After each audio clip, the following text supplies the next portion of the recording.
En nuestra primera historia de crímenes millonarios de hoy, en una era de abundancia, una familia de la nobleza comparte su fortuna. Se sabía que la familia ayudaría a la comunidad. Hasta que la codicia destruye el legado. Ella nunca estaba conforme, siempre quería algo más. Y luego, cuando la riqueza es una adicción, Necesitamos dinero, busquemos más. Esto es lo que propongo. algunos venderían sus almas para tener más. Como en casi todos los males del mundo, lo que los motivó fue la codicia. Podemos entender el homicidio en una circunstancia con mucha carga emocional. Pero el homicidio por dinero demuestra mucha frialdad. Soy Christopher Mason. Cuando se cometen crímenes millonarios, el crimen no es tener millones. La forma de obtenerlos es lo importante. Honestamente, o buscando solo la ganancia.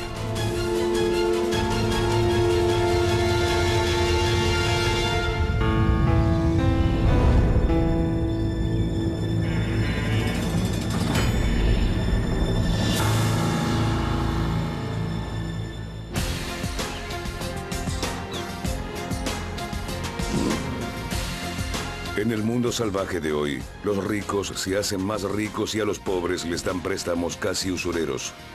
En una era de codicia desmedida, los peces gordos hacen dinero con el dinero.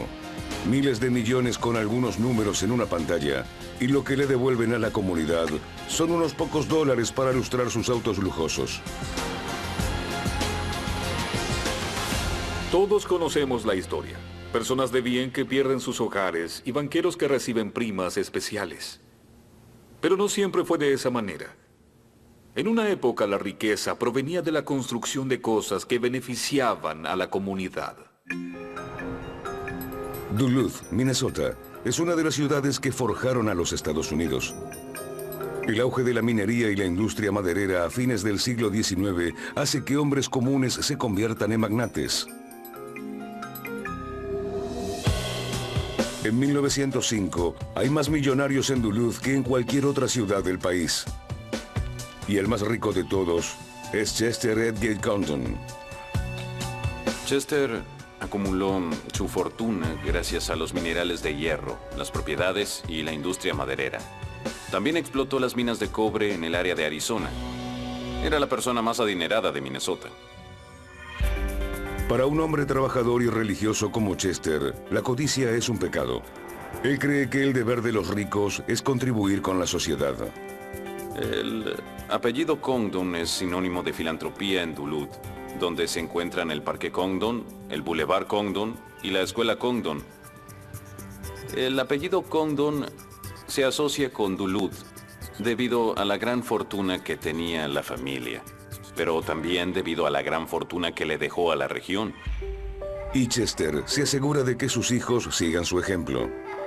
Se sabía que la familia ayudaría a la comunidad, pero lo hacían sin ningún tipo de pretensiones, de manera natural y nunca en busca de publicidad. Su hija menor, Elizabeth, dedica toda su vida a ayudar a los pobres como presidenta de la Liga de Menores del lugar.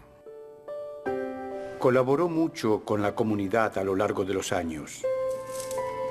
Después de la muerte de su padre, Elizabeth se hace cargo de la mansión familiar y del legado filantrópico de los Condon. Cuando llega la Gran Depresión y hasta los ricos deben ajustarse los cinturones, Elizabeth Condon continúa ayudando. Hola, Marjorie. Elizabeth nunca se casó, pero en la década de 1930 adoptó a dos niñas, a Marjorie y Jennifer, y las crió en la mansión. La generosidad de Elizabeth saca a estas niñas de la pobreza y les da una vida de lujos. La propiedad de los Condon, Glensheen, haría que cualquier mansión de la actualidad pareciera pequeña. Tiene 39 habitaciones de una enorme opulencia. Ventanas con vitrales, tapicería tejida a mano y empapelados de seda. Las hijas de Elizabeth toman clases con un piano de cola Steinway y patinan por corredores de mármol. Escucha, no te vi en toda la mañana. No puedo ni imaginarme cómo será tener toda esa riqueza y tantas oportunidades. Pero el exceso de privilegios puede tener consecuencias fatales. La hija mayor, Marjorie, siempre quiere más. Elizabeth Condon hacía todo por su hija. Pero a pesar de que le dio una cuna de oro con su adopción, nada parecía alcanzarle. No me quieres, ¿no es cierto? Ya desde pequeña, Marjorie demostró los signos clásicos de un comportamiento sociopático. Sacaba dinero de la cartera, robaba dinero, le quitaba las tarjetas de crédito a su madre y compraba en las tiendas de Duluth. Y cuando en las tiendas intentaron detenerla, empezó a falsificar la firma de su madre. Pero la generosidad de Elizabeth no tiene límites.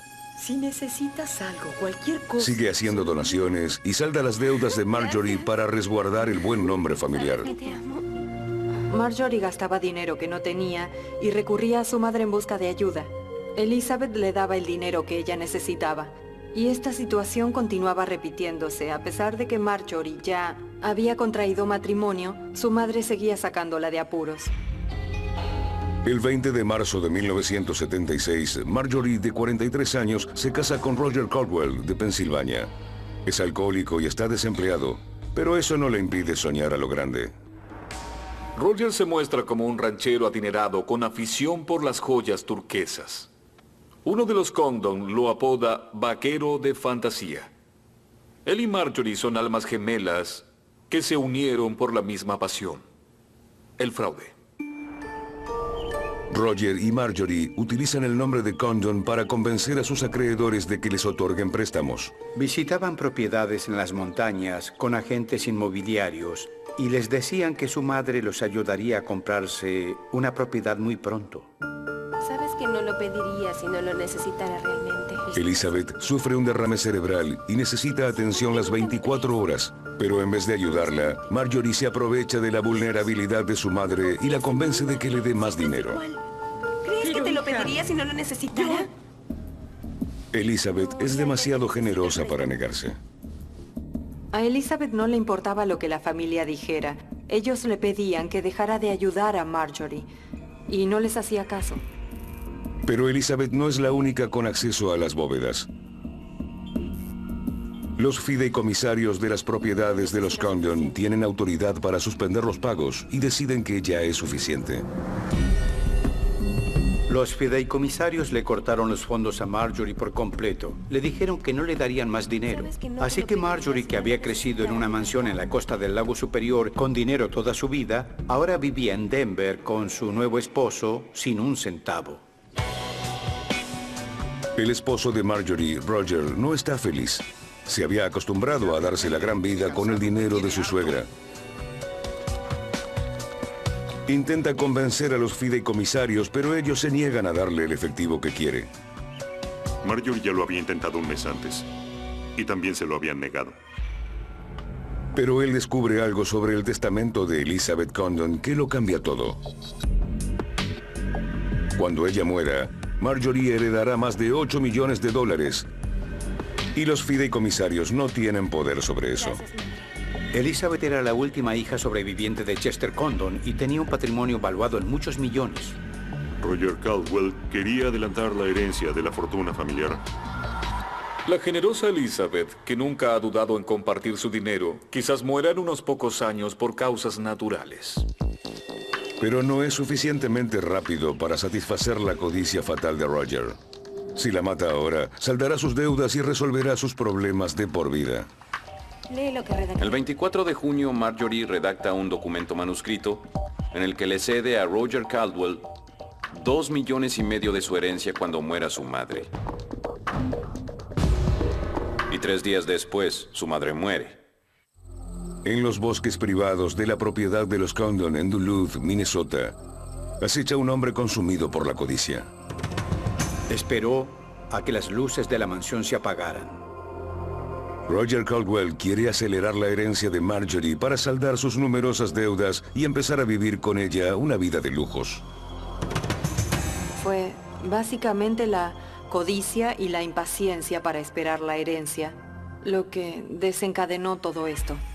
Para obtener su ganancia, está dispuesto a asesinar a su suegra desvalida, Elizabeth Condon, que toda su vida ayudó a quienes lo necesitaban y que con 83 años está parcialmente paralítica.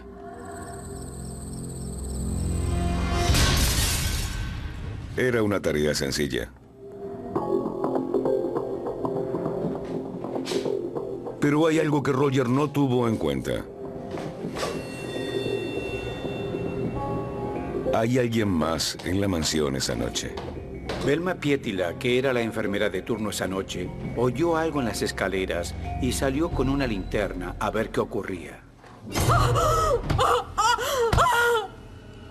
Hubo una pelea en la escalera. Roger golpea a la enfermera, pero no la mata. Cuando oyó a la enfermera quejarse y llorar, tomó un candelabro de la escalera, se acercó a ella y terminó de matarla.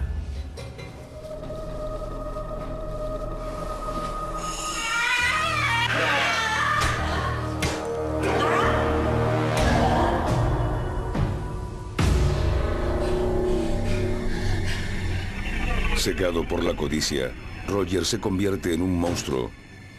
Pero aún no ha pasado lo peor. Ahora, Elizabeth, que ha dado todo por los demás, está a punto de perder la vida.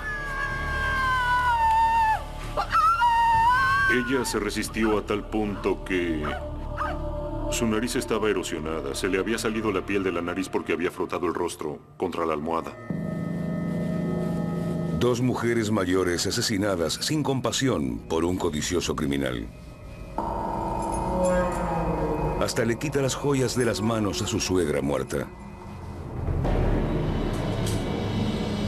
Roger saquea la casa y se escapa en la oscuridad de la noche. El 27 de junio de 1977, el hallazgo de los cuerpos de Elizabeth Condon y Velma Pietila provocó una gran conmoción en Duluth, en toda la región y hasta en todo el estado. Y la noticia llegó a la primera plana de todos los periódicos de ahí a Hawái. Todos quieren saber quién mató a Elizabeth Condon. Y las sospechas no tardan en caer sobre Roger Caldwell. Poco después de llegar ahí, los detectives me comentaron lo que habían escuchado sobre Marjorie y Roger y sus problemas financieros. Algunos miembros de la familia Condon les dicen a los investigadores que creen que Roger Caldwell está involucrado. Aquí hay uno. Y Roger dejó algunos rastros delatores en la escena. Teníamos pruebas materiales que ubicaban a Roger Caldwell en el lugar del hecho. Comparábamos algunos cabellos y también un poco de sangre. Pero hay algo que no entienden. Roger solo había estado una vez en su vida en la mansión y solo en el nivel inferior. Nunca había subido a las habitaciones y no podría haber tenido conocimientos precisos de la disposición de la mansión. Con 39 habitaciones, ¿cómo sabía Roger dónde iba a estar exactamente Elizabeth? La familia Condon hace declaraciones inesperadas. Ese no fue el primer intento de atacar a Elizabeth. 3 años antes, Elizabeth había estado muy enferma después de comer jalea casera. Al día siguiente, encuentran en su cuerpo rastros de un poderoso sedante que no tenía indicado entre sus medicaciones. En ese entonces, los rumores dicen que su hija Marjorie puede tener algo que ver. La familia lo descubrió en un análisis de sangre. El detective Gary Waller recuerda la sorprendente revelación que planteaba nuevas sospechas acerca de Marjorie. La familia creía que había habido una intención criminal, pero prefirió no alertar a las autoridades. Parece que fue un grave error. La familia nunca nos habló de ese episodio. En 1974, las familias adineradas no quieren que uno mire demasiado. En general se ocupan de sus propias cosas, pero dudo que pudieran encargarse de 2 cuerpos en la casa. Escúchame bien. Esto podría dejar el caso al descubierto. Lo que tenemos que lograr es que entres en la casa cuanto antes. Y los detectives tienen una teoría. Tenemos que hacerlo ahora. Entonces... Creen que Roger y Marjorie están involucrados en los asesinatos. ¿Entiendes? Con esto podría quedar atrapado. Escuché a algunos de los policías hablar de Colorado. Tenemos que decirlo. Pero mi libertad está en juego. Los detectives descubren que Roger y Marjorie viven en un motel en Denver. No tienen nada de respeto. Tengo mucho respeto. Los policías tienen una orden de registro y no tardan en dar en el blanco. Los frutos del crimen aún estaban en su habitación. Qué inteligente de su parte. Señora, Parece que será un arresto fácil. No tengo idea de qué es eso. Puedo verlo una y otra vez. Cuando la codicia es el motivo, no se toman precauciones de ningún tipo. En lugar de limpiar sus rastros, Roger deja algunas huellas delatoras en la escena, donde cualquiera la vería. Había un sobre escrito por él que tenía un sello postal de Duluth del día de los asesinatos y había sido enviado a la habitación de hotel de Roger y Marjorie en Denver. Pero ella sabía que me gustaba. Dentro del sobre hay una moneda de oro antigua de la colección privada de Elizabeth Condon. No tiene derecho. La policía cree que fue la señal de Roger a Marjorie de que el trabajo estaba listo. Con ese sello postal, se podía demostrar que Roger había estado en Duluth el día del asesinato. Roger niega todo, pero el análisis del sobre muestra la huella de su pulgar. algo que los policías prefieren, casi más que la verdad, es una mentira que pueda demostrarse. Yo no lo sé, no lo sé. Me costaría mucho dinero hacer eso. Al detective Waller no lo convence la actuación de Marjorie. Es muy conveniente, ¿no le parece? Sorprendente, ¿no? La mayoría son falsas. Mi primera impresión me decía que era manipuladora. Y se creía más inteligente que nosotros. Las primeras pruebas sugieren que Marjorie puede haber estado involucrada, pero llevará tiempo armar las piezas del caso. Primero, arrestan a Roger y lo llevan a juicio por homicidio. Las pruebas en su contra son más numerosas que los cuartos de la mansión Glen Sheen. Se le encontraron los bienes que habían sido robados de la mansión. Se encontró su sangre en la escena del crimen. Y teníamos muestras de cabellos y también el contrato que había sido escrito por Marjorie 3 días antes de los asesinatos, el 24 de junio de 1977, y que le otorgaba a Roger $2,5 millones de los 8 millones de la herencia. Ambos lo habían firmado. Era un contrato que tuvo O.J. Simpson en su juicio. Durante el juicio de Marjorie surgieron nuevas pruebas y un perito llegó a decir, quizá esa huella de pulgar que ayudó a condenar a Roger no era realmente de Roger. El equipo legal de Marjorie cuestiona con eficacia todas las pruebas del juicio de Roger y destroza los argumentos del fiscal. Marjorie es absuelta de todos los cargos y queda en libertad. Los que habían cuestionado su inocencia reconsideran sus sospechas. ¿Acaso Roger actuó solo después de todo? En realidad, solo una persona sabe a ciencia cierta si Marjorie fue la autora intelectual, Roger Cadwell, y él se niega a hablar. Cuando los abogados de Marjorie logran refutar las pruebas que la condenaron, Roger apela su sentencia y le ofrecen una increíble negociación. Si firma una declaración de homicidio no premeditado, quedará libre debido al tiempo que ya estuvo preso. O puede elegir ir de nuevo a juicio. Dijo que lo pensaría y a los 3 o 4 segundos preguntó, ¿dónde firmo? Con esta confesión negociada no se hizo justicia, ya que Roger Caldwell solo pasó 5 años en prisión por los asesinatos de Elizabeth Condon y su enfermera. Creo que no se hizo justicia. En su confesión, Roger no acusa a Marjorie ni brinda ninguna información nueva. Siempre se atuvo a ese relato original, según el cual entró en la casa, sorprendió a la enfermera en la escalera y subió a matar a la señora Condon. Finalmente, Roger nunca recibe las ganancias de esa trágica noche. Y Marjorie solo recibe 1/4 de su herencia. La mayor parte de ella queda en manos de sus abogados. En el juego de la codicia fatal, todos pierden. Este crimen fue cometido por codicia, una codicia fatal. Pero los problemas de Marjorie con la ley y sus visitas a los tribunales acaban de comenzar. Marjorie no podía evitar los problemas y salir en las noticias. Se casó con su tercer esposo, Wally, mientras aún estaba casada con su segundo esposo, Roger Cadwell, y la acusaron de bigamia en Dakota del Norte. También la condenaron varias veces por provocar incendios.